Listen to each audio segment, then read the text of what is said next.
சரி, ஒரு கடைசி இருக்கிறது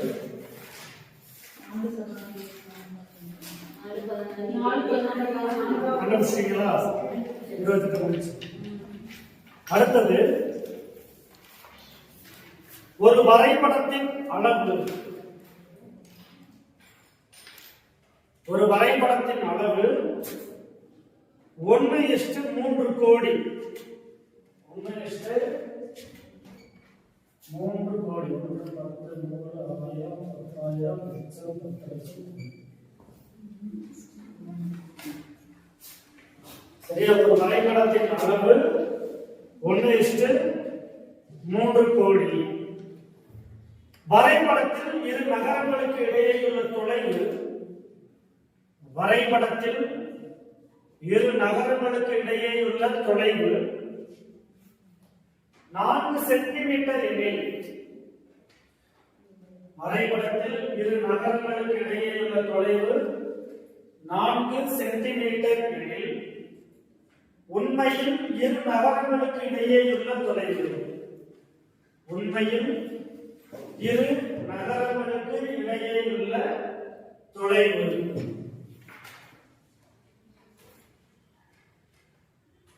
கண்டுபிடிச்சிடலாமா? என்ன அர்த்தம்? சரி, ஒரு மேப்ல ஒரு யூனிட் இருக்குன்னு வச்சுக்கிறோமே, என்ன அர்த்தம்னா 3000 சென்டிமீட்டர் தூரம் இருக்கலாம்.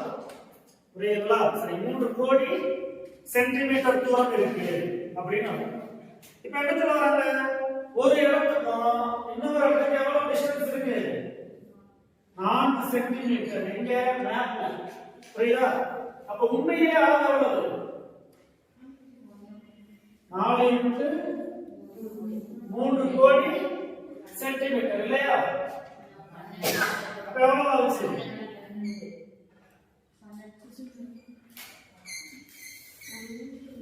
சென்டிமீட்டர். சரியா?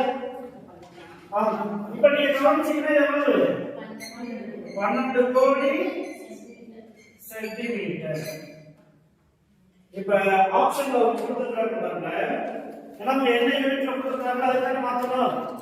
Option A 120 kilometre, option B 1200 kilometre, 200 kilometre, 1200 kilometre, option C 12000 kilometre, option D 520 kilometre.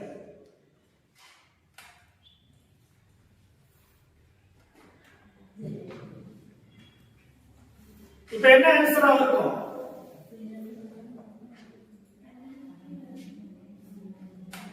சரி, கவனிங்க. ஆக்சுவலா இந்த இது பாருங்க. இப்ப 3 கோடி சென்டிமீட்டர். சென்டிமீட்டர் என்ன அர்த்தம்? சென்டிமீட்டர் அர்த்தம் 10⁻² மீட்டர். சென்டிமீட்டர் அர்த்தம் 10⁻² மீட்டர். சரிங்களா? நான் ஷார்ட்டா உங்களுக்கு ஒரு நியூமரிக்ஸ் மாதிரி சொல்லி தரேன். அதை எப்படி ஞாபகம் வச்சுக்கிறது? இப்போதை ஞாபகம் என்ன சொல்லுங்க? சீனா 10⁻² மீட்டர். அப்படின்னா என்ன அர்த்தம்னா, நீங்க இந்த 3000 கோடி சரி 3 கோடி இல்லையா? மொத்தம் 12 கோடி சென்டிமீட்டர். இந்த 12 கோடி 1, 10, 100, 1000, 10,000, லட்சம், 10,00,000, கோடி, இல்லையா? சென்டிமீட்டர்னா சென்டிமீட்டர் இன்டு 10⁻². அப்ப 10⁻² கிலோ பிரச்சனை என்ன இருக்கும்? 10 ஸ்கொயர். அதாவது 10⁻²ன்றது இப்ப இந்த சென்டிமீட்டர் பதிலா எழுதுறீங்க இன்டு 10⁻² மீட்டர் எழுதுறீங்க. ஓகேவா? புரியுதா? சரி, 12,000 கோடி சென்டிமீட்டர் இல்லையா? Okay sir. சரி, 12 கோடி இல்லையா? இப்ப சென்டிமீட்டர் எவ்வளவு? சென்டிமீட்டர்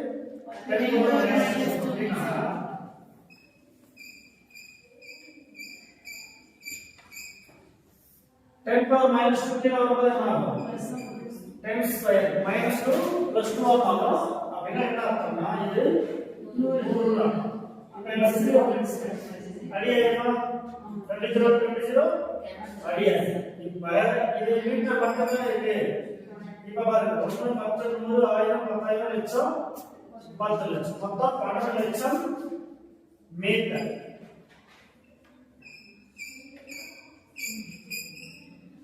சரியா? 1 கிலோமீட்டர்னா எத்தனை மீட்டர்? 1000 மீட்டர். அப்ப என்ன ஆகணும்? அப்ப என்ன சரி அடிக்கணும்? 0 அடிக்கணும். அப்ப எவ்வளவு? 1200 கிலோமீட்டர். அப்ப இல்ல என்ன சொல்றேன் புரியுதுங்க. நம்ம 0 க்கு பதிலா தான் என்ன பண்றோம்? k k for 1000. புரியுதா உங்களுக்கு? எத்தனை பேருக்கு புரியல? உங்களுக்கு புரியல? சார் அது கணக்கிடும் போது புரியல சார். கவனிங்க. ஒரு மேப்ல நீங்க ஒரு பெரிய மேப் எடுத்து பாத்தீங்கன்னா இப்படி ஒரு அளவு போட்டுருப்பாங்க. கவனிச்சிருக்கீங்களா? 1 சம்திங் ஏதாவது ஒரு அளவு போட்டுருப்பாங்க. அதே என்ன அர்த்தம்னா இந்த மேப்ல நீங்க 1 சென்டிமீட்டர் தூரம் நகர்ந்தீங்கன்னா உண்மையிலேயே என்ன நகர்றீங்கன்னு அர்த்தமா? 3 கோடி சென்டிமீட்டர் நகர்றீங்கன்னா 1 சென்டிமீட்டர் 1 சென்டிமீட்டர் மேப்ல நகர்ந்தீங்கன்னா சரிங்களா? எவ்வளவு சென்டிமீட்டர் நகர்றீங்க? சரி மேப்ல தான் 1 சென்டிமீட்டர். நீங்க ரியாலிட்டி என்ன அர்த்தம்? சென்னை இங்கே போட்டுமா? புரியுதுங்களா? ஆமா மேப்ல இருக்கிற பக்கத்துல இங்க இருந்து ஊட்டில இருந்து சென்னை எவ்வளவு போட்டுமா? புரியுதா? அப்ப என்ன சொல்றாங்கன்னா இந்த மேப்ல 1 சென்டிமீட்டர் அப்படின்றது இத்தனை மீட்டர் அல்லது இத்தனை கிலோமீட்டர் தான் போட்டுருக்காங்க. புரியுதுங்களா? அப்ப நீங்க மேப்ல ஒரு 4 சென்டிமீட்டர் நகர்ந்துட்டீங்க அப்படின்னு சொன்னால் புரியுதா? அதுதான் சொல்றாங்க மேப்ல 1 சென்டிமீட்டர் நகர்ந்துட்டீங்கன்னா உண்மையிலேயே நீங்க எவ்வளவு சென்டிமீட்டர் நகர்றீங்கன்னு அர்த்தம்? 3 கோடி சென்டிமீட்டர். சரியா? இது 3 கோடி தானே? சரியா? 3 கோடி சென்டிமீட்டர் நகர்றீங்கன்னு அர்த்தம். இப்ப மேப்ல ஒரு இடத்துல இருந்து 4 சென்டிமீட்டர் நகர்றீங்கன்னா புரியுதுங்களா? எத்தனை கிலோமீட்டர் நகர்றீங்கன்றத கேள்வி. புரியுதா? அப்ப 4 இன்டு ஏன்னா 1 சென்டிமீட்டர்னா 3 கோடி. அப்ப 4 இன்டு 3 கோடி என்னாச்சு? 12 கோடி சென்டிமீட்டர் ஆகும். ஆமாதானே? 12 கோடி சென்டிமீட்டர் ஆகும். இந்த 12 கோடிக்கு இந்த 12 கோடி எழுதியாச்சு. சென்டிமீட்டர் வந்து நீங்க எப்படி எழுதணும்? 10 power minus 2 மீட்டர். அதான் சொல்றேன். சென்டினாலே என்ன சொல்றேன்? அதான் சொல்றேன். இப்போ 1 மீட்டர் எவ்வளவு? 1 மீட்டர் எவ்வளவு? சென்டிமீட்டர். இல்லையா? இப்ப 100 இன்டு சென்டினாலே என்ன பொருள் தான்? 10 power minus 2 தான் அர்த்தம். புரியுதா? ஏன் தெரியல இல்ல சென்டினாலே அர்த்தம். அது சென்டிமீட்டர் அப்படியே வச்சிருக்காங்க சார். அங்க அடுத்த கிலோமீட்டர் கேட்கறாங்க. அப்ப நீங்க சென்டிமீட்டர் மீட்டர் மாத்தி மீட்டர் கிலோமீட்டர் மாத்துறது ஈஸியா இருக்கும். சரி கவனிங்க. சென்டினாலே என்ன அர்த்தம்? 10 power minus 2 அப்ப இங்க நான் என்ன செய்றேன்? 10 power minus 2 ன்னு எழுதுறேன். இந்த சென்டிக்கு பதிலாக 10 power minus 2 மீட்டர் தான். புரிஞ்சா? நீங்க நல்லா கவனிக்கணும். சரி 1 மீட்டர்ங்கிறது 100 சென்டிமீட்டர் எழுதுறீங்க. இல்லையா?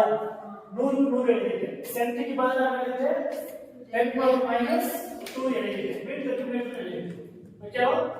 இப்ப 100 இன்டு 10 power minus 2 னா என்ன எழுதலாம்? 1/10 ஸ்கொயர் எழுதலாமா? ஏன்னா minus 2 கீழ வரும்போது என்ன ஆகும்? plus 2 minus 20 எழுதலாம். இப்ப 100 இன்டு 1/10 ஸ்கொயர் னா அர்த்தம் 100 னா அர்த்தம். இங்க மீட்டர். இங்க என்னது? 1 மீட்டர். 1 மீட்டர் அடியா இருக்கும். 1 metre is equal to 1 metre வந்துருச்சா? அப்ப நீங்க ஞாபகத்துல வச்சுக்க வேண்டியது என்னன்னா சென்டி அப்படின்னு சொன்னாலே என்ன அர்த்தம்? 10 மீட்டர் minus 2 தான். புரியுதுங்களா? இந்த இடத்துல அப்படிதான். இங்க என்னது? 4 இன்டு 3 கோடி 12 கோடி சென்டிமீட்டர். இந்த சென்டிக்கு பதிலா 10 power minus 2 போடுங்க. இந்த 10 power minus 2 வரும்போது என்ன ஆகும்? 10 ஸ்கொயர் ஆகும். அதுதான் 100 ன்னு போடுங்க. அப்ப 2 0 அடியாயிருமா? கேன்சல் ஆயிருமா? நிச்சயம் எவ்வளவு இருக்குன்னு பாருங்க. 1 10 100 1000 10000 லட்சம் 10 லட்சம். அப்ப மொத்தம் 12 லட்சம் மீட்டர்னு வருது. ஆனா ஆன்சர்ல எனக்கு மீட்டர் கொடுத்திருந்தா ஓகேதான். இந்த ஆன்சரே போதுமானது. ஆனா ஆன்சர்ல என்ன இருக்கு? கிலோமீட்டர் இருக்கு. அப்ப எத்தனை மீட்டர் 1 கிலோமீட்டர்னு பாக்குறேன். 1000 மீட்டர் 1 கிலோமீட்டர். அப்ப 1000 க்கு பதிலா நான் 3 0 என்ன செஞ்சேன்? எடுத்தேன். அப்ப மிச்சம் எவ்வளவு? 1200 கிலோமீட்டர். K for 1000 இல்லையா? சோ கிலோ அப்படினாலே 1000 தான் அர்த்தம். நம்ம வந்து 1 கிலோகிராம் சொல்றோம் அப்படினா என்ன அர்த்தம்? 1000 கிராம். என்னது 1 கிலோகிராம் சொல்றீங்க. கிலோனா என்ன அர்த்தம்? 1000 தான். புரியுதுங்களா? அப்ப 1000 கிராம். அதே போல இங்க மீட்டர் இருக்கு. நான் கிலோமீட்டர் மாத்துறதுக்காக 1000 மீட்டர் is equal to 1 கிலோமீட்டர். அந்த கான்செப்ட் படி என்ன செஞ்சேன்?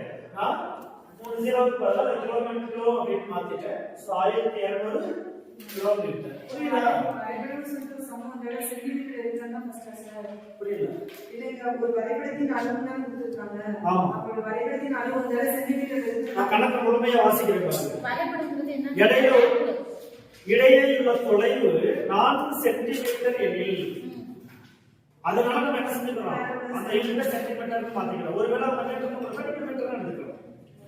புரியுதுங்களா? இவ்வளவுதான் விஷயம். என்ன மீட்டர் கொடுப்பாங்களா? கொடுக்க மாட்டாங்க. வாய்ப்பு இருக்கா? வாய்ப்பு இல்லையா?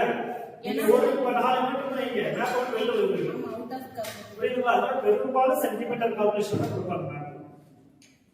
அதுக்கு குறைஞ்ச மில்லிமீட்டர் வேணா கொடுக்கலாமே தவிர சென்டிமீட்டர் தாண்டி கொடுக்கறதுக்கு வாய்ப்பு இல்லை.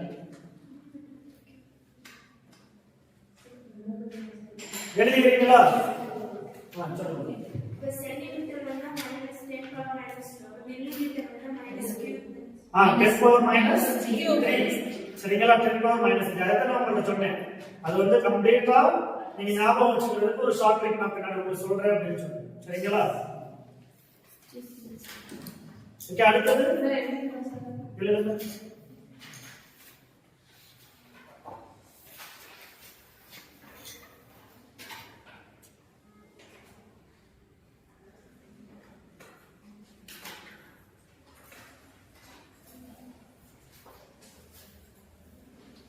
சரி, ஆக்சுவலா கணக்கு ரொம்ப ஈஸி. ஆனா நம்பர் வந்து பெரிய நம்பர் இருக்கிறதுனால லேசா ஓரளவு மாத்தினீங்கன்னா தப்பாயிடும்.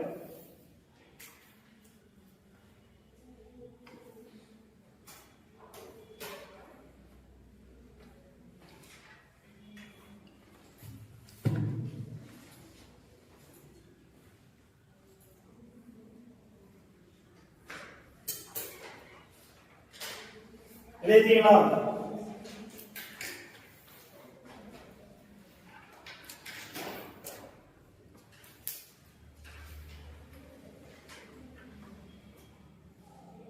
அடுத்தது ஒரு குடும்பத்தின் செலவு மற்றும் சேமிப்புகளின் விகிதம். ஒரு குடும்பத்தின் செலவு மற்றும் சேமிப்புகளின் விகிதம் 5:3. ஒரு குடும்பத்தின் செலவு மற்றும் சேமிப்புகளின் விகிதம் 5:3.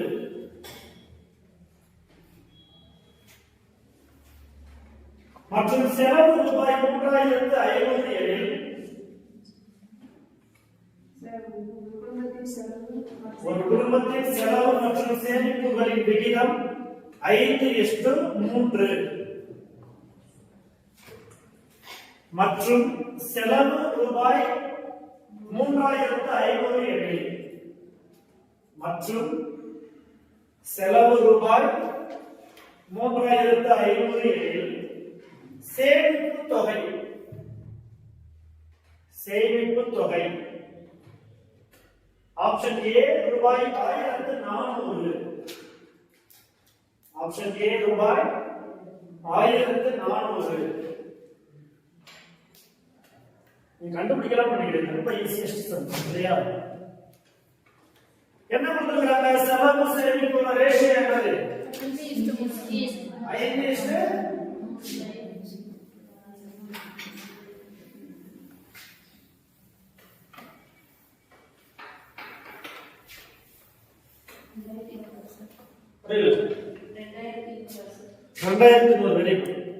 கவனிங்க, செலவு மற்றும் சேமிப்புகளுக்கு விகிதம் 5:3 இல்லையா? இது செலவு, இது சேமிப்பு. சேமிப்பு எவ்வளவு? 3000. செலவு தான் 3000. செலவு 3000. செலவு 3000. இப்ப நல்லா கவனிங்க. 5 எதால பெருக்கணும்? 7 7 அப்ப அதே 200 இதை பெருக்கினீங்கன்னா என்ன வரப்போகுது? 2100 வரப்போகுது. அதுதான் என்னது? சேமிப்பு. புரியுதா உங்களுக்கு? ஆமா தானே? சரி 5:3 5 தரப்பட்ட என்னது? 5x 3x இருக்கீங்க. அப்ப 5x = 3500. 4 7 700 x எவ்வளவு? 700. அப்ப 3 × 700 எவ்வளவு? 3x 2300. அதுதான் சேமிப்பு. அம்மாவாயா? சரி. அவங்க எவ்வளவு பண்ணுவீங்க?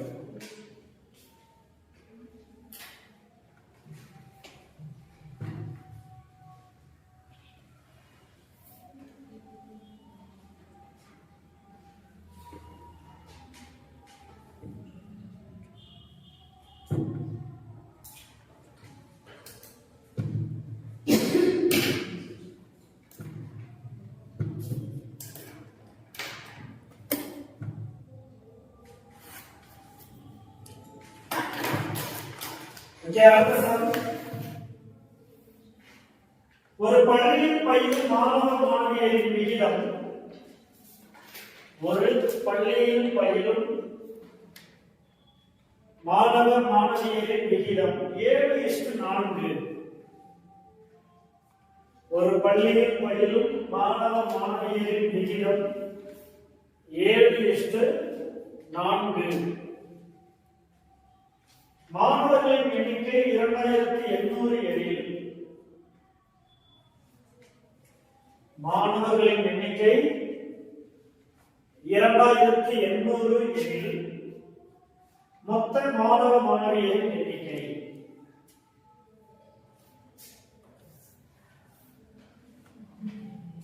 மொத்த மாணவ மாணவியரின் எண்ணிக்கை எவ்வளவு? 4400. அவ்வளவுதான். சரி கவனிங்க, 7:4 இல்லையா? மாணவ மாணவியர்களின் விகிதம். அதுல மாணவர்களின் எண்ணிக்கை எவ்வளவு? 2800. அப்ப எதால பெருக்கினா 2800 கிடைக்கும்? 728 400 இல்லையா? 400. இதே 400 வந்து அங்கிட்டு பெருக்க போறோம். பட் என்ன கேள்வி? மொத்தமாக எவ்வளவு? அவ்வளவுதான் கேட்கறாங்க. இப்ப மொத்தம் 7 + 4 எவ்வளவு? 11. 11 400 பெருக்கினா 4400. ஆமாதானே? புரியலன்னா தயவுசெய்து கேட்குங்க. சரி 7:4 அப்படிங்கிறது 7 பங்கு மாணவர்கள் 4 பங்கு மாணவிகள் இல்லையா? அதுல உண்மையிலேயே எவ்வளவு இருக்கிறாங்கன்னா 2800 மாணவிகள் இருக்கிறாங்க. அப்ப 7 ஏதாவது பெருக்கினா 2800 வரும்னு பார்க்கணும். 400 அல்ல. அப்ப அதே 400 ஆல பெருக்கினா மாணவிகள் எண்ணிக்கை கிடைச்சிடும். சரி இப்ப 4 × 4 எவ்வளவு? 1600. மொத்த மாணவர்கள் கேட்கிறாங்க. இப்ப ரெண்டையும் கூட்டினீங்கன்னா எவ்வளவு? எவ்வளவு? 2500 1600 கூட்டினீங்கன்னா 1400. அதான் நான் சொல்லுவாங்க 7:4 ரெண்டையும் கூட்டினீங்கன்னா 11 விகிதம். அதே 400 பெருக்கிட்டீங்கன்னா என்ன வருது? மொத்த மாணவிகளோட எண்ணிக்கை கிடைச்சிடும். சரிங்களா? நம்ம சந்தேகம் இருக்கு. இல்ல சார் போட்னால அதெல்லாம் வருது. ரெண்டும் ஒண்ணுதான் வரும். ஆனா வரையிலே முடிச்சிடலாமே. நீங்க இரண்டே கூட்டுறதுக்கு பதிலா மொத்தம்னு கேட்டதுனால மொத்தம் 7 + 4 11. புரியுதா? x ஓட வேல்யூ 400. 11 × 4 எவ்வளவு? 4400. சரிங்களா? அதுதான் மொத்த மாணவ மாணவியர்களின் எண்ணிக்கை.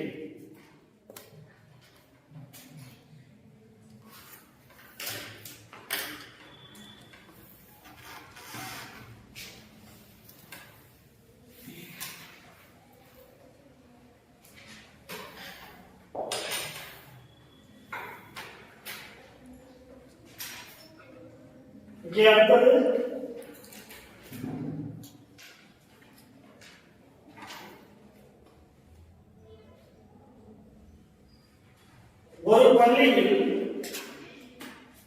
ஒரு பள்ளியில் மாணவர்களும் ஒரு பள்ளியில் 800 மாணவர்களும் 25 ஆசிரியர்களும் உள்ளனர். 25 ஆசிரியர்களும் உள்ளனர். மாணவர் எண்ணிக்கை 960 உயரும் போது மாணவர் எண்ணிக்கை 960 உயரும் போது மாணவர் ஆசிரியர் விகிதம் மாறாமல் இருக்க மாணவர் ஆசிரியர் விகிதம் மாறாமல் இருக்க இன்னும் எத்தனை ஆசிரியர்கள் நியமிக்கப்பட வேண்டும்? இன்னும் எத்தனை ஆசிரியர்கள் நியமிக்கப்பட வேண்டும்? நீங்க தான் ஸ்கூல் ஹெச்எம் வச்சுக்கோங்க. இது பேசிக்கா தெரிஞ்சுக்கணும்ல. இன்னும் எத்தனை ஆசிரியர்கள் நியமிக்கப்பட வேண்டும்? ஃபர்ஸ்ட் எத்தனை மாணவர்கள் இருக்கிறாங்க? 800 மாணவர்களுக்கு எத்தனை ஆசிரியர்கள்? இது மாணவர்களின் எண்ணிக்கை, இது ஆசிரியர்களின் எண்ணிக்கை. 800 பேருக்கு எவ்வளவு? 25. இப்ப எவ்வளவு மாறி இருக்கிறாங்க? 960 மாறி இருக்கிறாங்க. எத்தனை ஆசிரியர்கள் தேவைப்படும்னு கேட்கிறாங்க. சொல்லலாம் கண்டுபிடிக்கிறப்போ நீங்க ஸ்கூல் ஹெச்எம், நீங்க ஸ்கூல் கரஸ்பாண்டன்ட் வச்சுக்கோங்க. இந்த கேள்விக்கு பதில் கண்டிப்பா தெரிஞ்சிருக்கணும்ல. ஆமா.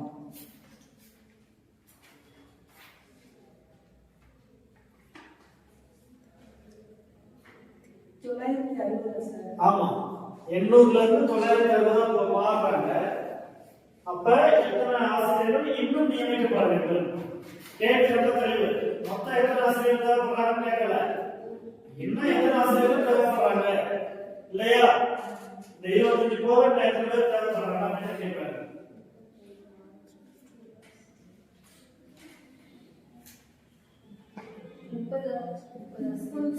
இன்னும் 30 ஆசிரியர்கள் தேவைப்படுவாங்களா? கேள்வி ரொம்ப தெளிவு சொல்றேன் இல்லையா? இன்னும் 5 ஆசிரியர்கள் தேவைப்படுறாங்க. சரி,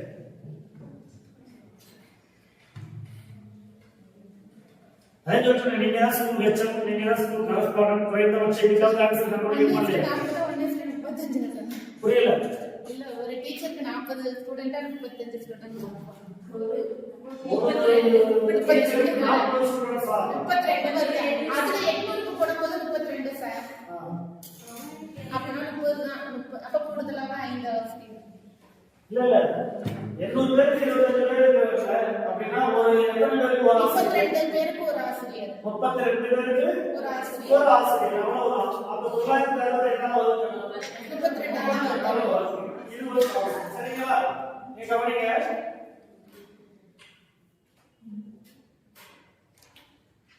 சரி, மாணவர்களின் எண்ணிக்கை 800ல இருந்து 960 என்ன செய்யுது? கூடுது. இது ஒரு நேரமாக மட்டும்தான். சரியா? இன்க்ரீஸ் ஆகுதுன்னா என்னது? மேற்கொண்டு ஒரு அளவுக்கு டிகிரீஸ் ஆகுதுன்னா கீழ் நோக்கி வரும். அப்ப மாணவர்களின் எண்ணிக்கை அதிகரித்தால் ஆசிரியர்களின் எண்ணிக்கை என்ன செய்யும்? அதிகரிக்கும். இதுக்கு பேர் என்னது? நேர்மாறு. சரிங்களா? நேர்மாறுல கண்டுபிடிக்க வேண்டியது என்னது? இங்க உங்களுக்கு நல்லா தெரியும். நேர்மாறுல என்ன செய்யணும்? தலைப்புலியாக இருக்கணும். எதிர்மாறுல அப்படியே வச்சுக்கணும். புரியுதுங்களா உங்களுக்கு? தலைப்புலியாகனா இப்ப 800 பை 960 போடக்கூடாது. 960 பை 800 போடணும். இங்க எவ்வளவு இருக்கு? 25. இதுதான் வந்து நேர்மாறு எதிர்மாறு கணக்கு முடிச்சிடும் இல்லையா? அதாவது இங்க இங்கேயும் மேல்நோக்கி ஆரோக்கியம் இருக்கு, இங்கேயும் மேல்நோக்கி ஆரோக்கியம் இருக்கு. அது முதல்ல என்னது? நேர்மாறு. என்ன சொல்ல போனா ஆசிரியர்களின் மாணவர்களின் எண்ணிக்கை உயர ஆசிரியர்களின் எண்ணிக்கை என்ன செய்யும்? உயர். சரிங்களா? ஒன்று உயர மற்றொன்று உயர்வது, அல்லது ஒன்று தாழ மற்றொன்று தாழ்வது. அதுக்கு பேர் என்னது? நேர்மாறு இல்லையா? நேர்மாறான இதை என்ன செய்யணும்? எப்போதுமே தலைகீழா மாத்திரும். புரியுதுங்களா? எதிர்மாறுனா அப்படியே வச்சுக்கணும். அப்ப 960 800 × 25 வச்சுக்கணும். இப்ப நீங்க குறைந்தபட்சம் என்ன செய்யலாம்? கேன்சல் பண்ணலாமா? எதை கேன்சல் பண்ண போறீங்க? 25 கேன்சல் பண்றீங்க. அடுத்து 16 இருந்தா 80, இங்க IX 25, ஒரு 16 16 6 16 30, 6 5 30. எல்லாம் கவனிக்கணும். இந்த X க்கு பதிலா தான் 30 கண்டுபிடிச்சிருக்கோம். அப்ப என்ன அர்த்தம்னா மொத்தமா 30 ஆசிரியர்கள் தேவை. எத்தனை 960 பேருக்கு சேர்த்துனா 30 ஆசிரியர்கள். நம்ம கேள்வி என்னது? கூடுதலாக எத்தனை ஆசிரியர்கள்? கவனிக்க மாட்டோம். புரியுதுங்களா உங்களுக்கு? இன்னும் எத்தனை ஆசிரியர்கள் தேவைப்படுறாங்க அப்படின்னா 30ல இருந்து 20 பட்சம்னா 5 ஆசிரியர்கள் தேவைப்படுறாங்க. சரியா?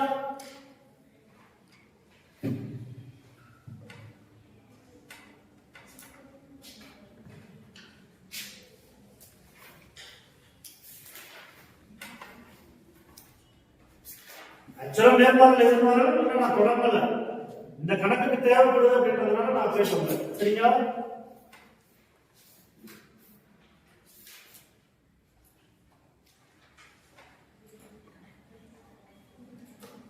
ஓகே, அடுத்தது எழுதிட்டீங்களா? ஆக்சுவலா ப்ரொபோர்ஷன் விகிதத்தை வச்சே செய்யணும்னா எப்படி செஞ்சிருப்பீங்க?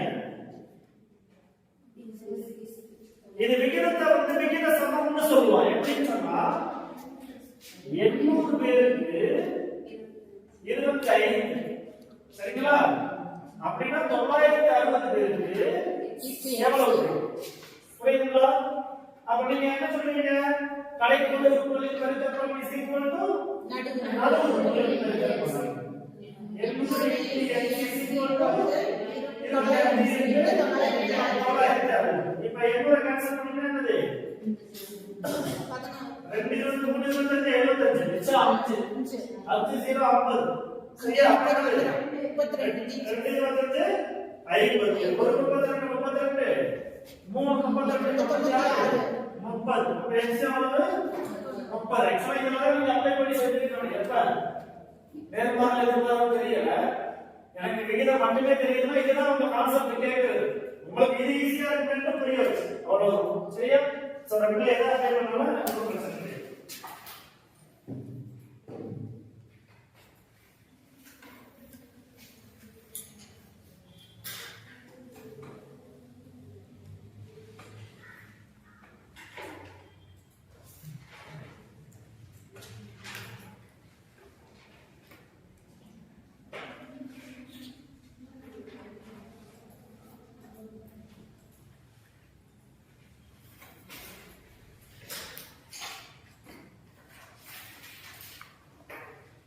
ஓகே, அடுத்தது ஆனந்த் என்பவர்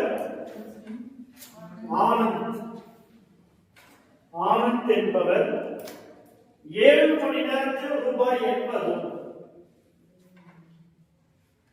7 மணி நேரத்தில் ரூபாய் 80 ராம் என்பவர்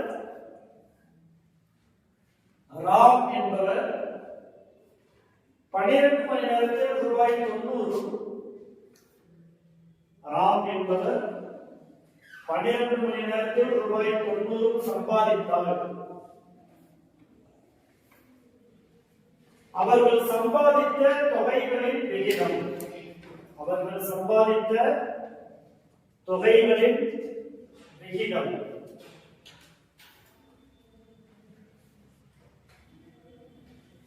சொல்றேன். ஆனந்த் என்பவர் 7 மணி நேரத்தில் ரூபாய் 80, ராம் என்பவர் 12 மணி நேரத்தில் ரூபாய் 90 சம்பாதித்தார். அவர்கள் சம்பாதித்த தொகைகளின் விகிதம் கண்டுபிடிக்கலாமா?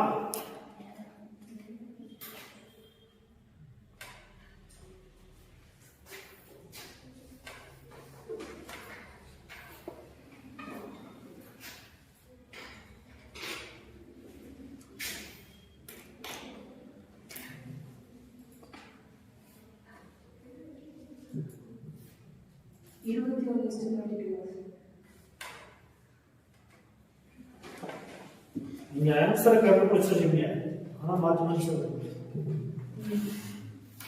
21:32வா? அவன் ஆனந்த் என்பவர் எவ்வளவு நேரத்தில் சம்பாதிக்கிறாரு? 80 ரூபாய 7 மணி நேரத்தில் சம்பாதிக்கிறாரு.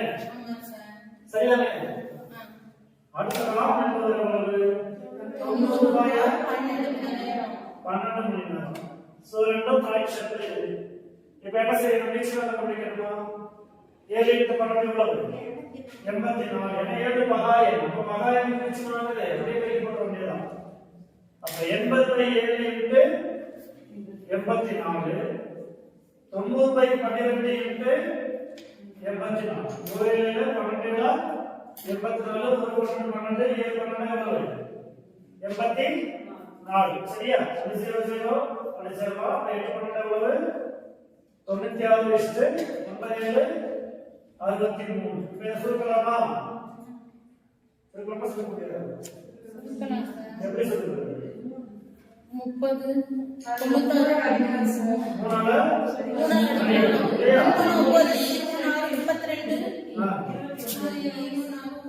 நீங்க ஆன்சர் பண்ணுவீங்க 2032. உங்களுக்காகவே ஆப்ஷன்ல இது கொடுத்துருப்பா, உங்க ஆப்ஷன்ல 2032 கொடுத்துருப்பா. சரிங்களா? கொஞ்சம் கவனமா இருங்க. ஏன்னா இவ்வளவு தூரம் கண்டுபிடிச்சு ஆன்சர் கண்டுபிடிச்சிருங்க.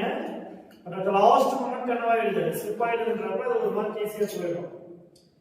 இலக்கணம்னா இந்த இதுல உங்களோட ஆப்ஷன் இல்லை, அதனால நீங்களே சொல்ல வச்சிருவீங்க நம்ம ஏதாவது மாத்தி செஞ்சிருக்கிறோம் அப்படின்ட்டு.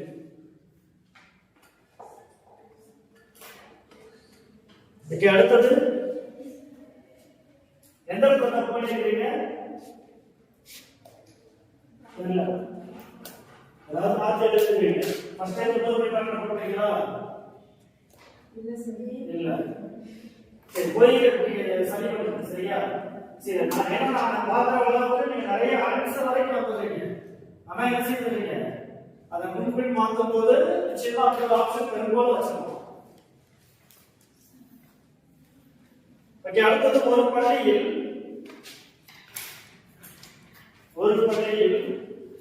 1500 மாணவர்கள், ஒரு பள்ளியில் 1500 மாணவர்கள், 50 ஆசிரியர்கள், 50 ஆசிரியர்கள், 5 நிர்வாகிகள் உள்ளனர். ஒரு பள்ளியில் 1500 மாணவர்கள், 50 ஆசிரியர்கள், 5 நிர்வாகிகள் உள்ளனர். புஸ்தகம் வச்சுட்டு மாணவர்களின் எண்ணிக்கை 1800 உயர்ந்தால், மாணவர்களின் எண்ணிக்கை 1800 உயர்ந்தால் எத்தனை ஆசிரியர்கள் மற்றும் நிர்வாகிகள் இருக்க வேண்டும்? எத்தனை ஆசிரியர்கள் மற்றும் நிர்வாகிகள் இருக்க வேண்டும்?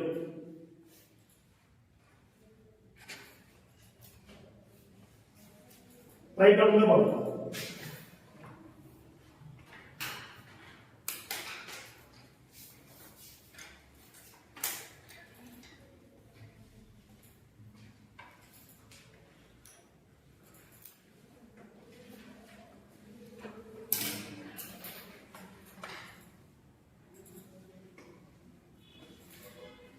மொத்தம் எத்தனை பர்சன்ட் செஞ்சிருக்கீங்க? இதுவே 25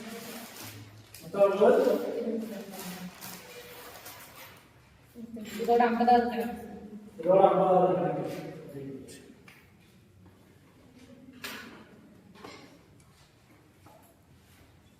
அதிகபட்சமா விகிதம் பண்றது ஒரு நாளைக்கு 90 கணக்கு நடக்குது.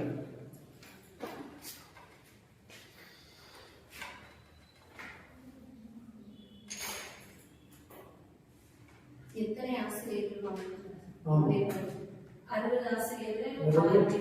Very good. வேற யாருக்கு ஆன்சர் வந்துச்சு? 60. Very good. Very good. உங்களுக்கு வந்துச்சா? நீங்க ட்ரை பண்ணுங்க. ட்ரை உங்களால முடியும். நிர்வாகி என்ன சார்? 60 ஆசிரியர்கள். 60 ஆசிரியர்கள் 6 நிர்வாகிகள். சரியா வருதா? சரி, மொத்தம் எத்தனை மாணவர்கள்? மொத்தம் 1500 மாணவர்கள், 500 மாணவர்கள். இல்லையா? ஆசிரியர்கள் எத்தனை? 50. இல்லையா? அதுக்கடுத்து எவ்வளவு மாறுறாங்க? 1800. 1800. இப்ப ஆசிரியர்கள் தெரியாது. நம்ம முதல்ல ஒண்ணுனா கண்டுபிடிக்கணும். சரிங்களா? அப்ப மாணவர்கள் எண்ணிக்கைக்கு என்ன செய்யணும்? அப்ப ஆசிரியர்கள் எண்ணிக்கை என்ன செய்யணும்? கூடணும். என்ன மாறணும்? நேர்மாறு. இப்ப என்ன செய்யுது? 1800 by 1500 by 1500 50. 2 0 அடிச்சலாம். 5 3 15 6 3 18 4 5 15 15 6 10 எவ்வளவு? 60 இல்லையா? நம்மளே அப்ப முதல்ல 60 ஆசிரியர்கள் தேவை. இதே போல பாத்தீங்கன்னா 1500 1800 இது ஆசிரியர் மாணவர்களின் எண்ணிக்கை. நிர்வாகிகள் எத்தனை? 5. சரியா? இப்ப நீங்க பார்த்த உடனே தெரியும் 5 15 இல்லையா? 5 300 எவ்வளவு? 1500. 300 ஸ்டூடண்ட்ஸ்க்கு ஒரு நிர்வாகி கொடுக்கலாம் தேவை. அப்ப இங்க எவ்வளவு ஸ்டூடண்ட்ஸ் கூடியிருக்காங்க? இப்ப எக்ஸ்ட்ரா 300 கூடியிருக்காங்க. அப்ப ஒருவேளை 60 தேவை அப்படின்னு சொன்னா இப்ப என்னது? மாணவர்களின் எண்ணிக்கை கூட நிர்வாகிகளின் எண்ணிக்கையும் கூடணும். அப்ப நேர்மாறு. அப்ப திருப்பி எவ்வளவு? 1800 by 1500 into 5. 0 0 கேன்சல் பண்ணிடுவீங்க. 3 15 1 5 1 3 6 12. So x is equal to 6. சரியா? இவ்வளவுதான். மனதில் போல முடியும். நிறைய செய்யணும். உழைப்பு தேவைப்படுது. பிராக்டிஸ் பண்ணணும். இப்ப இருக்கிறது என்னது? ஐயோ வச்சு சொல்றானே அப்படின்ற மாதிரி இருந்தா கஷ்டம் தான். புரியுதா? நான் எத்தனை சொல்லிருக்கேன்? ஒரு நாளைக்கு எத்தனை சம் செய்ய சொல்லிருக்கேன்? ஃபர்ஸ்ட் சொல்லிருக்கேன். என்ன சொல்லிருக்கேன்? அதிகபட்சமா 15 சம் செஞ்சா போதும். புரியுதா? நீங்க ஒரு நாள் பூரா செய்யும் போது என்னது புரியாது. பட் என்னது? காலையில என்னைக்காவது சாப்பிடாம இருந்திருக்கணுமா? குளிக்காம இருந்திருக்கணுமா? இல்லையா?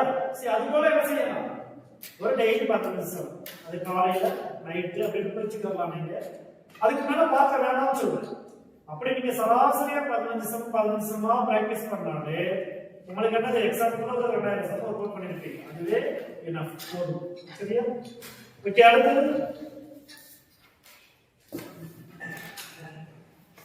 12,30 12,30 மூன்றாவது விகித சமனுக்கும் 12,30 மூன்றாவது விகித சமனுக்கும் 9,25 சராசரி விகித சமனுக்கும் இடைப்பட்ட விகிதம். 12,30 மூன்றாவது விகித சமனுக்கும் 9,25 சராசரி விகித சமனுக்கும் இடைப்பட்ட விகிதம். 12,30 மூன்றாவது விகித சமனுக்கும் 9,25 சராசரி விகித சமனுக்கும் இடைப்பட்ட விகிதம். கண்டுபிடிக்கலாமா?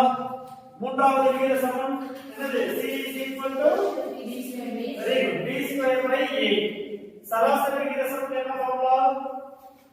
Square root of ab. இல்லையா?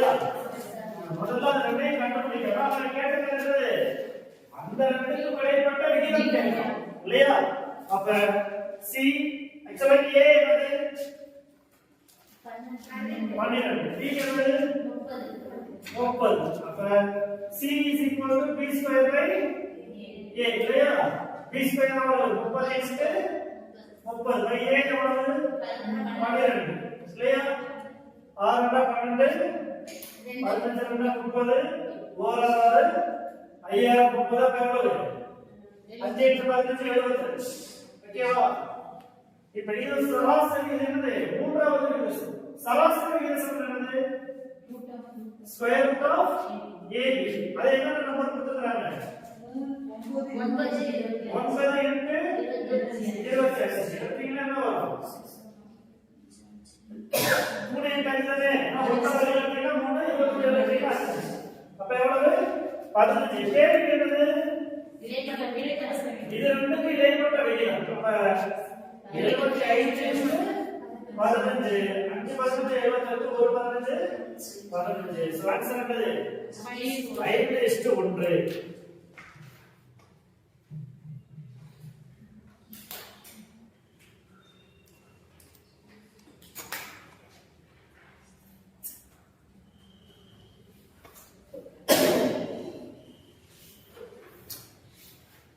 அடுத்தது அது வந்து ரொம்ப ஈஸியான சொல்லலாம் 4 பவர் 3.5 is to 2 பவர் 5 இன் விகிதம்.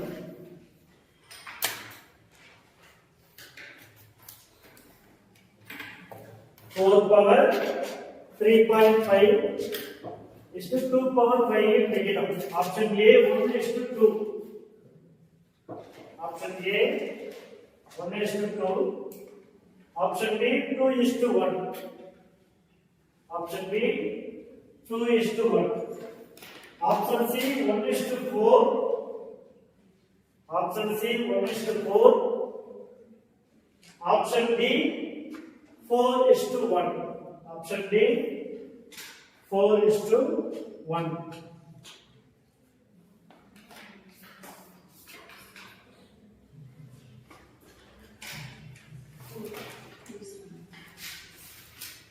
चलो 4 is to 1 very good.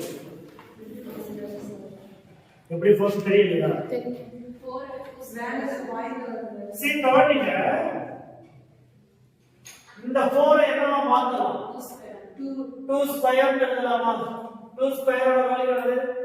4. அப்ப எப்படி எழுதலாம்? 2 ஸ்கொயர் சரிங்களா? Power 3.5 is to 2 power 5. இப்போ உங்களுக்கு ஃபார்முலா தெரியும். a power m the whole power n அப்படினா a power m into n.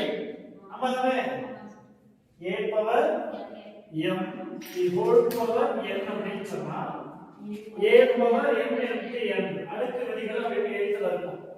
சரியா? ஓகே. அப்ப 2 பவர் இங்க என்ன m n இந்த இடத்துல இது. அப்ப ரெண்டையும் கூட்டு பண்ணாலே இந்த இடத்துல வரும் 7 இல்லையா? இங்க எவ்வளவு வரும்? 2 பவர் 5. இப்போ एक्चुअली ஒருவேளை அடுத்ததையே தெரியலவங்க கூட சரியா 2 பவர் 7 என்ன அர்த்தம்?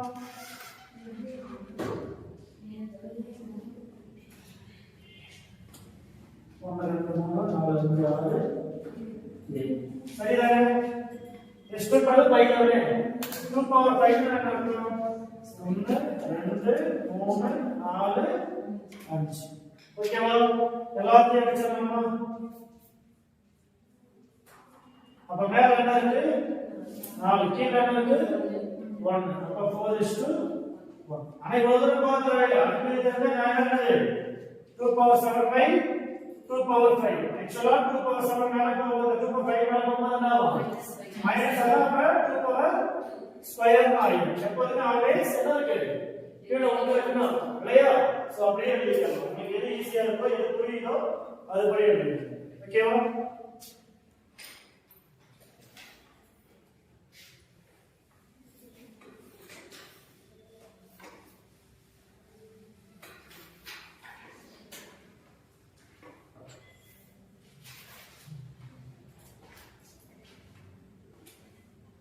அடுத்து எழுதுவோம்.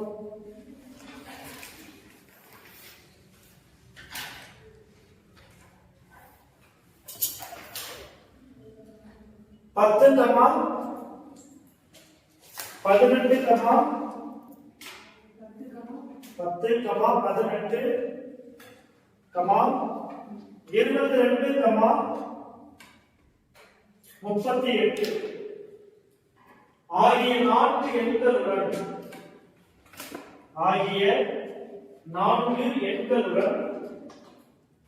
எந்த முழு எண்ணை கூட்டினால் கிடைக்கும் எண்கள் விகித சமத்தை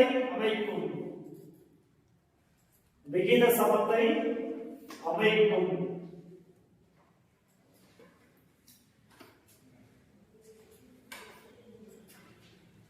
கான்செப்ட் புரியுதா? என்ன கேட்டுட்டாங்கன்னு தெரியுதா?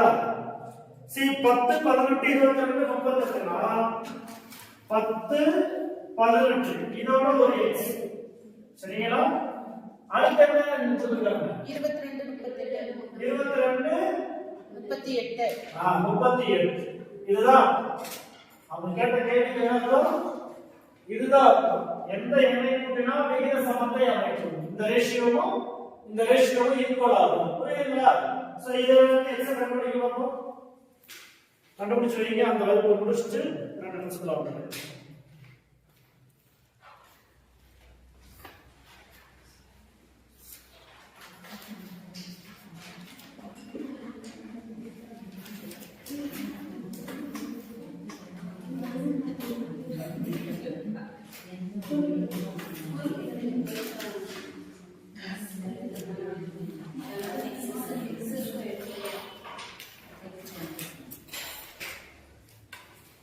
இந்த பக்கம் கூட்டாங்க.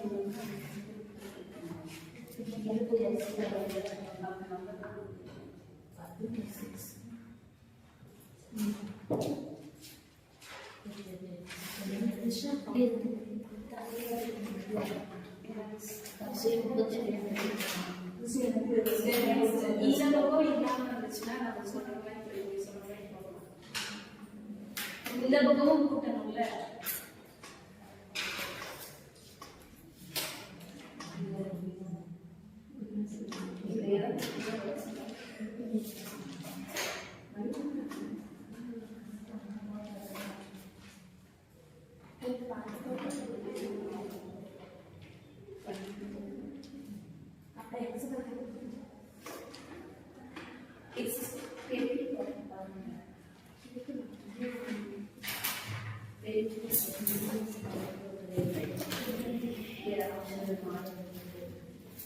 கண்டுபிடிச்சீங்களா?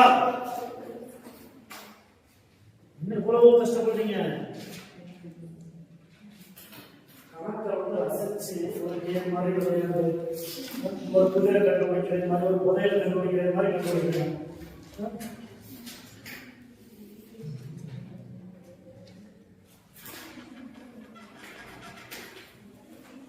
கண்டுபிடிச்சீங்களா இல்லையா? ஏன் இவ்வளவு கஷ்டப்படுறீங்க? கஷ்டப்படுறது அவ்வளோ கஷ்டமா ஒண்ணு இல்லையே. ஆன்சர் 2. Very good. சப்ஸ்டிட் பண்ணி பாத்தீங்களா? Very good. கவனிங்க. 10 plus x இது என்னது? 38 plus x is equal to 22 plus x into 18 plus x. எவ்வளவுதானே? சரியா? இப்ப இதை மல்டிப்ளை பண்ணீங்க எவ்வளவு வரும்? 380. அதுக்கு என்ன செய்யணும்?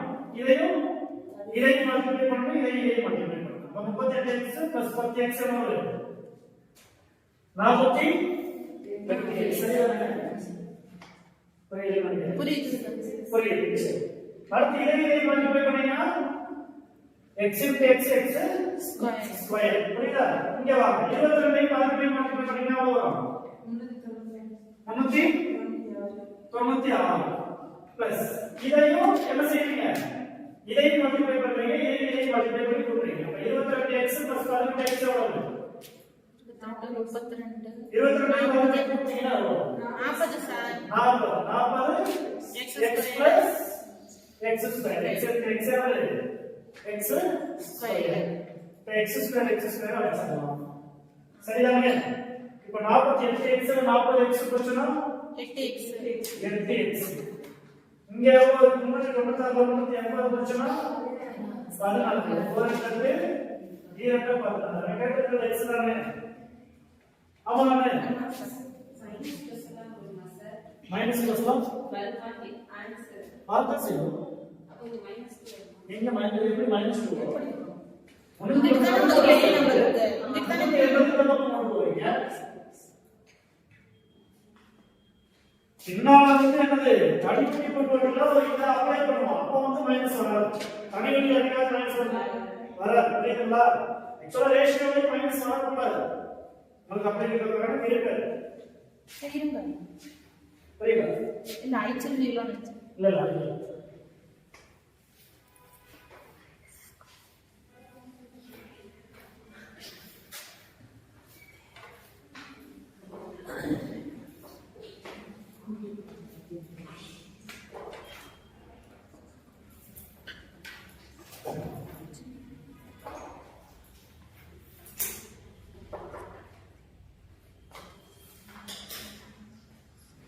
அடுத்த கேள்வி x is to y is equal to 3 is to 4 எனில் x is to y is equal to 3 is to 4 எனில் 4x plus 5y 4x plus 5y is to 5x minus 2y என்னன்னு கேக்குறாங்க அவ்வளவுதான் என்ன செஞ்சிரலாம் இது நேரடியாவே x க்கு பதிலா 3 y க்கு பதிலா 4 சப்ஸ்டிட் பண்ணலாம் இல்லையா அப்ப நாமனா 12 5 20 இங்க மைனஸ் 8 இல்லையா அப்ப 12 வரும் 32 42 வந்துச்சுனா 7 ஆன்சர் என்னது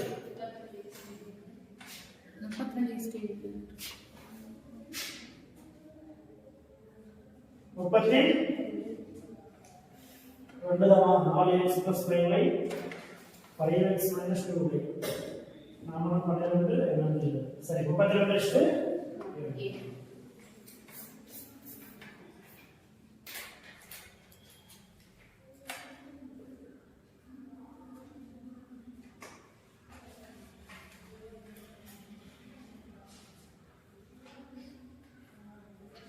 அடுத்தது பாருங்க a by b is equal to 3 by 4 comma 8a plus 5b is equal to 22 எனில் a இன் மதிப்பு இன்னும் ஒரே ஒரு சம் தான் அது ரேஷியோ இல்ல இரண்டாவது சம் டாபிக்ல அதோட முடிக்கலாம் சரிங்களா a by b is equal to 3 by 4 8a plus 5b is equal to 22 எனில் a இன் மதிப்பு ஆப்ஷன் a 3 by 4 இதுக்கு ஆப்ஷன் கொடுக்கிறதுக்கு ஒரு காரணம் உண்டு option a 3 by 4 option b 3 by 2 option C 5 by 7 option D 7 by 9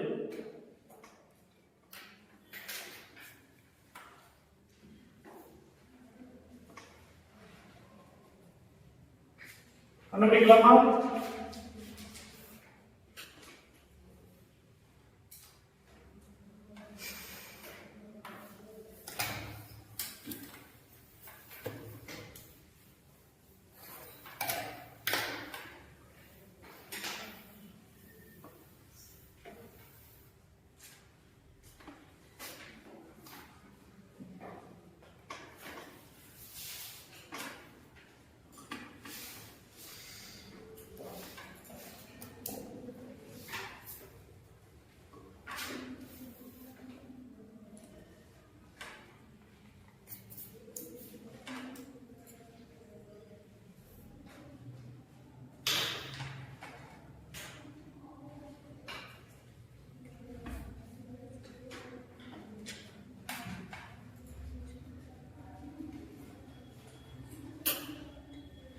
அவ்வளவு கஷ்டமா இருக்கிறதுலே ஈஸியஸ்ட் சம் இது வரைக்கும் செஞ்சதுலே ஈஸியஸ்ட் சம் ஏக்கு பதிலா என்ன போட போறீங்க 3 சரியா பிக்கு பதிலா 4 ஆனா ஏ ஒரு மதிப்பு தான் சார் கேட்டிருக்காங்க ஆமா கவுனி 8 into 3 எவ்வளவு 5 into 4 எவ்வளவு 20 plus 24 எவ்வளவு 44 22 சமமா கிடையாது ஆனா கவனிங்க சி இங்க 44 வருது சரியா ஆனா இந்த பாதியே நமக்கு என்ன வருது 22 வருது அப்ப a 3 இருக்காம புரியுதுங்களா அதுல பாதி அப்படிதானே அப்ப பாதி எவ்வளவு 3 பை 2 அவ்வளவுதான் நீங்க ஆப்ஷன் கொடுத்துட்டா இல்லையா சரி இந்த 3 அப்படியே 3 கொடுத்தா அதுல பொருள் இல்ல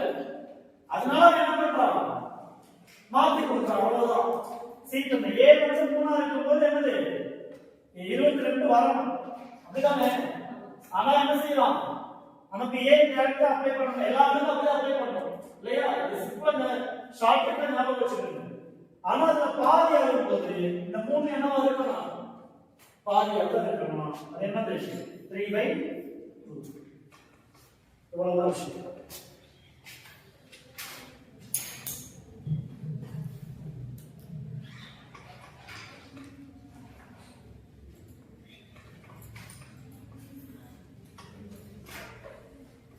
அடுத்தது ஒரு சமய குறிப்பில்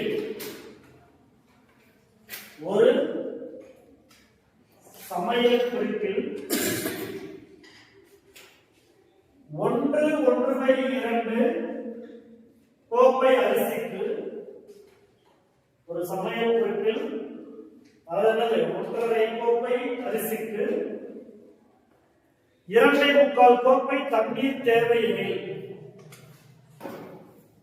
2/3/4 இல்லையா 2.25 கோப்பை தண்ணீர் தேவை எனில் அரிசி தண்ணீருக்கு இடையேயான விகிதம் அரிசி தண்ணீருக்கு இடையேயான விகிதம்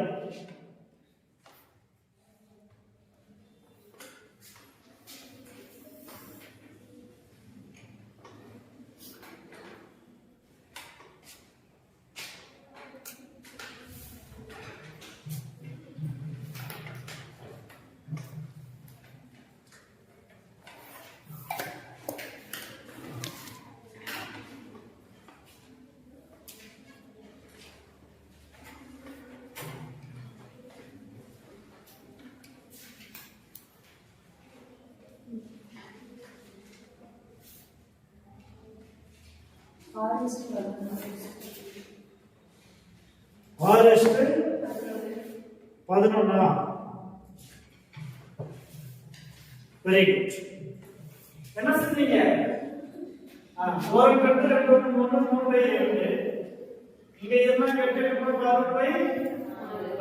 இல்லையா அந்த ஃபிராக்ஷன் எப்படி இருக்கும் விகிதம் எப்படி இருக்கும் என்ன ஃபிராக்ஷன் இருக்கும் அப்ப நீங்க என்ன சொன்னது மீச்சியம் கண்டுபிடிங்க 2 மீச்சியம் என்னது 4 ஏன்னா 2 மடங்குதான் 4 இல்லையா அப்ப 4 தான் மீச்சியம் அப்ப 2 2 4 வருமா 2 6 4 அப்படியே 4 1 இருக்குன்னா 4 அப்ப 11 into 1 11 சரியா அப்ப 6:11 சரிங்களா சோ விகிதத்துல 4 சப்டிவிஷன் இருக்கு சரிங்களா அதுல 2 தான் நீங்க என்ன செஞ்சிருக்கோம் பார்த்துக்கோங்க புரியுதுங்களா பேசிக் பார்த்துக்கிறோம் பயன்பாட்டு கணிதம் பார்த்துக்கிறோம் இன்னும் வாக்கிய கணக்குகள் இருக்கு அதை பார்க்கணும் அதுக்கு மைனஸ் கணக்குகள் இருக்கு ரேஷியோ டிபெண்ட் பண்ணி அதை பார்க்கணும் சரியா சோ அத நாளைக்கு என்ன செய்யலாம் பார்க்கலாம் ஓகேவா சரி இப்போ நோட் க்ளோஸ் பண்ணுங்க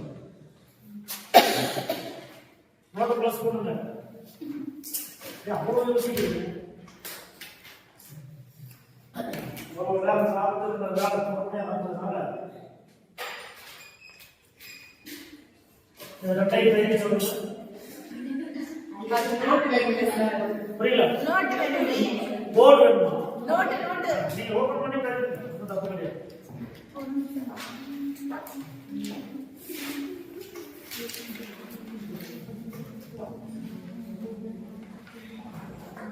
எப்படி எழுதுறீங்க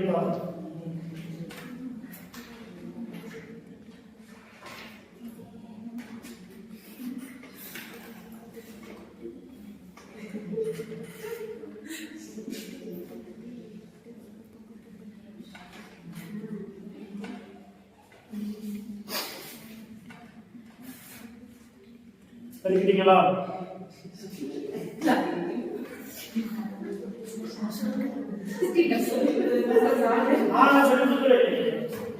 நான் சொல்லிக் கொடுத்தது ரிப்பீட்டட் நைட்ஸ் நான் கொடுக்காத நம்பர்லையும் தொடர்ந்து 9 நம்பர்ல இல்ல நான் சொல்லிக் கொடுத்தது நான் சொல்லிக் கொடுக்கறதுக்காகவே இந்த நம்பரை போட்டுருக்கேன் சரி எவ்வளவு தூரம் பொறுமையா வந்தீங்களே தூக்கம் சொன்னீங்களே சரியா அதுக்காக ஒரு ஷார்ட் கட் சொல்லி கொடுப்போம் பேசிக் ஷார்ட் கட் பண்ணிட்டு என்னது சரி போகும்போது ஒரு இன்ட்ரெஸ்டோட போகணும்னா சிசி தான் 9,08,000 என்னது ஆன்சர் வந்து 98,00,1010 சார் 98,00,0010 தப்பா ஐயோ இது தப்பா இருக்கு திருப்பி சொல்றேன் நான் உங்களுக்கு சொல்லி கொடுத்தது ரிப்பீட்டட் லைன்ஸ் இல்லையா ஆமா சார் மூணுல ரெண்டுல ஏதாவது ஒரு நம்பர் என்னவா இருக்கணும் முழுமையாவே 9 மட்டுமே இருக்கும் இதுல அப்படி இருக்கா இல்ல நான் என்ன சொன்னேன் நீங்க நார்மலா எடுத்து வரையே கேளுங்க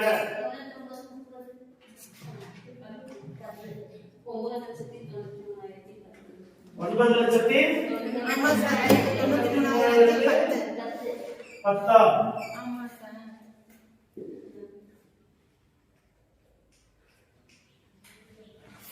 சரியா ஏன் சார் தப்பா நீங்க கேக்குறது சரி கவனிங்க பேஸ் மெத்தட் அப்படின்னு ஒண்ணு இருக்கு என்ன மெத்தட் இருக்கு பேரு பேஸ் மெத்தட் நீங்க ஏற்கனவே சொல்லி கொடுத்தா டெய்லி என்ன செய்யணும் பிராக்டிஸ் பண்ணணும் நீங்க பிராக்டிஸ் பண்ணல அப்படின்னு சொன்னா நான் திருப்பி சொல்றேன் நாம சொல்லி கொடுக்கறது எல்லாம் புரியுதா நீங்க எவ்வளவு நேரம் உட்கார்ந்து இருந்தது கொஞ்சம் நஞ்சமா கஷ்டப்படுறீங்க சொல்லுங்க பாப்போம் இப்ப தெரியுதா ஸ்டூடெண்ட்ஸ் எவ்வளவு கஷ்டப்படுறாங்கன்னு ஆமாவா இல்லையா ஆமா உண்மைதான் என்னெல்லாம் நீங்க இவ்வளவு நேரம் உட்கார்ந்துருக்கீங்க நான் ஒரு 1.5 மணி நேரம் உட்கார்ந்துருக்கீங்கன்னா அவ்வளவு கஷ்டப்படுவேன் சரியா நம்ம நிக்கிறது எனக்கு பிரச்சனையே கிடையாது ரெண்டே பழகிட்டோம் உட்கார்ந்துருக்கிறது கஷ்டம் சரியா ஆமா சும்மா உட்கார்ந்துருக்கிறது எவ்வளவு கஷ்டம்னா நல்லாவே தெரியும் இல்லையா சரி கவனிங்க பேஸ் மெத்தட் அப்படின்னா 8 இருக்கு 7 இருக்கு 8 7 இதை நீங்க பெருக்கணும் ஆனா எனக்கு என்ன பிரச்சனைனா 7வது வரைக்கும் தெரியாது 7வது வரைக்கும் தெரியாது எப்படி பெருக்கிறது எட்டெல்லாம் எனக்கு 8வது வரைக்கும் தெரியாது 7வது வரைக்கும் தெரியாது தானே 8 7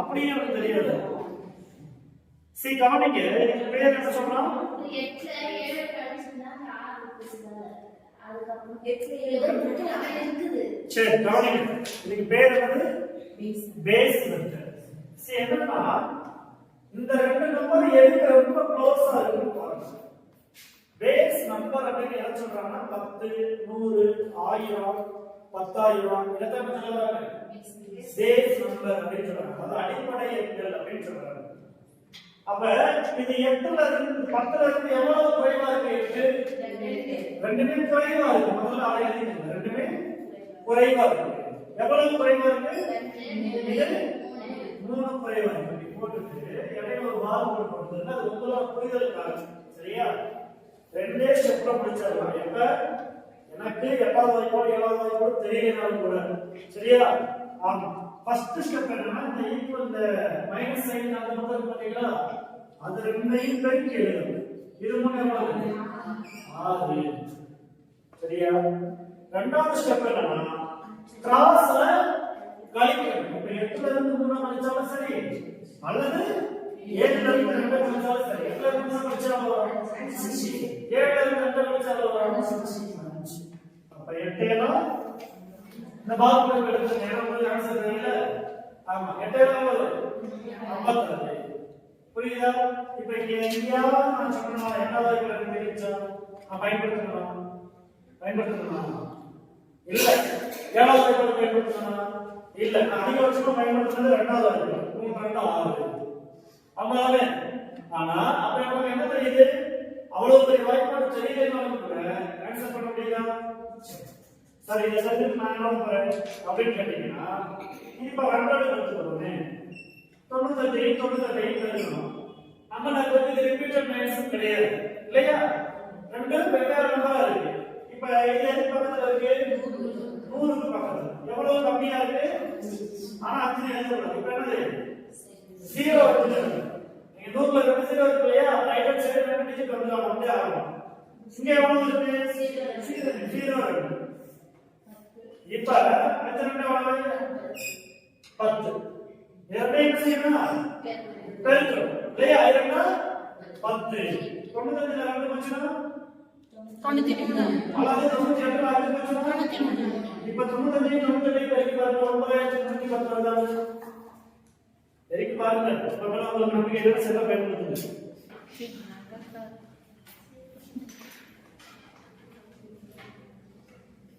எயிட் சார். சரியா? ஒரே ஸ்டெப்ல முடிச்சாச்சு. நமக்கு ரெண்டும் குழப்பம் இல்ல.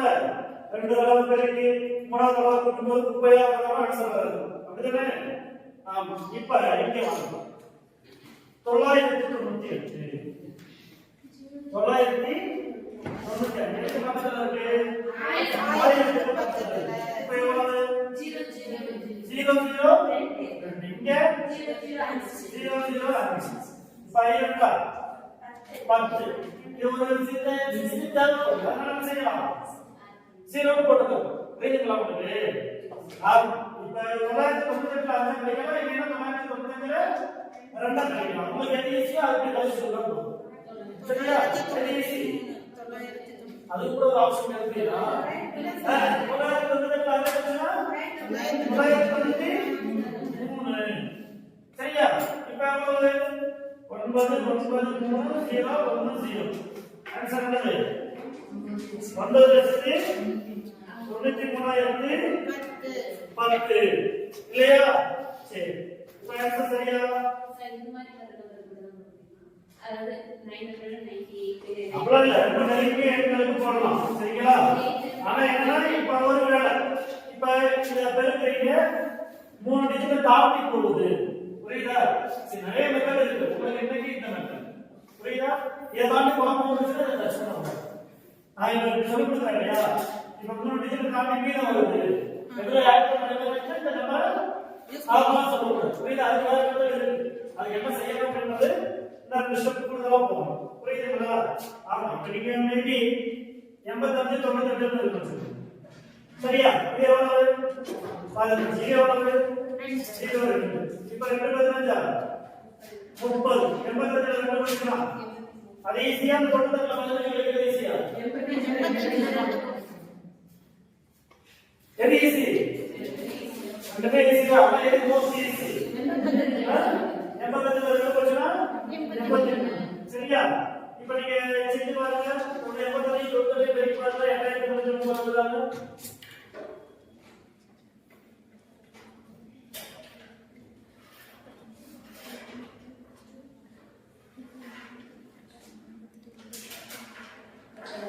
Correct sir. செல்ல போட்டு ஆன்சர் பண்ணவே இல்லையே.